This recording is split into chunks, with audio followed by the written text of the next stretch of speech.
नमस्ते दोस्तों। आज आपके सामने जो कहानी हम लेकर आए हैं उसका शीर्षक है पूत सपूत। तो शुरू करते हैं कहानी। बीवी रसोई घर में थी। पति तेज आवाज में बोला, सरिता, आज माँ आ रही है, मैं माँ को स्टेशन लेने जा रहा हूं। इतना सुनकर ही सरिता के माथे पर सलवटें उभर आईं। विवेक उसके माथे से उसके हृदय को पढ़ चुका था। गाड़ी की चाबी उठाकर बोला, देखो सरिता, माँ पिछली बार आंखों में आंसू लेकर गई थी। पूरे 4 साल बाद हमारे पास केवल कुछ दिनों के लिए आ रही है। पिछली बार जैसा कुछ भी नहीं होना चाहिए। सरिता आवेश में आकर बोली, तुम्हें क्या लगता है गलती मेरी थी? तुम अपनी माँ की गलती क्यों बताओगे? तुम्हें अपनी माँ से अच्छा क्या कोई लगता है दुनिया में? मैं और मेरे बच्चे जाएं भाड़ में, तुम्हें तो केवल अपने परिवार वाले चाहिए। चाबी मेज पर फेंक कर विवेक गुस्सा से बोला, तो यह सब मैं किसके लिए कर रहा हूं? मेरी एक ही बहन है, उससे मिले हुए भी 2-2 साल हो जाते हैं। बाबूजी के जाने के बाद मां गांव में अकेली रह गई, लेकिन मैं यहां नहीं ला सकता ताकि तुम लोगों के जीवन में कोई डिस्टरबेंस ना हो। तुम कहती हो कि मुझे अपने परिवार वाले चाहिए।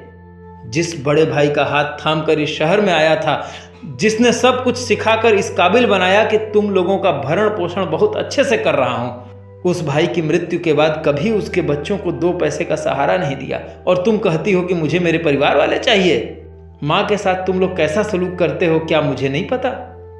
माँ को यहाँ आकर भी अपनी 2 रोटियां खुद ही बनानी पड़ती हैं, तो धिक्कार है ऐसी औलाद होने पर। और सुनो, बचपन में मुझे रात में उठकर रोटी खाने की आदत थी। उसमें कभी ऐसा नहीं हुआ कि मैं रात में उठा और मुझे रोटी नहीं मिली। माँ हमेशा 2 रोटी बचा कर रखती थी मेरे लिए। यहाँ सब कुछ होने के बावजूद भी माँ को कई दफ़ा भूखा सोना पड़ा। ऐसा क्यों? इसमें तुम लोगों का दोष नहीं है, बल्कि मैं ही अपनी माँ का लायक बेटा नहीं बन पाया। ये जो कुछ आज हमारे पास है ना, ये उसी माँ के आशीर्वाद से है। आज विवेक अपने मन में दबी टीस पूरी तरह से कह देना चाहता था। माँ वहीं दरवाजे के पास खड़ी पहली बार अपने बेटे विवेक को अपने लिए जिरह करती हुई सुन रही थी। माँ की आंखों में आंसुओं का समंदर उमड़ पड़ा था।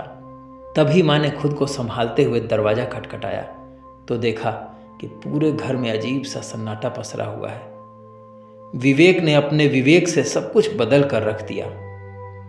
आज माँ को पहली बार लग रहा था कि मैं अपने बेटे के घर आई हूँ। तो दोस्तों, कैसी लगी कहानी कमेंट बॉक्स में ज़रूर बताइएगा। फिर मिलेंगे एक और अच्छी कहानी के साथ। तब तक के लिए नमस्कार।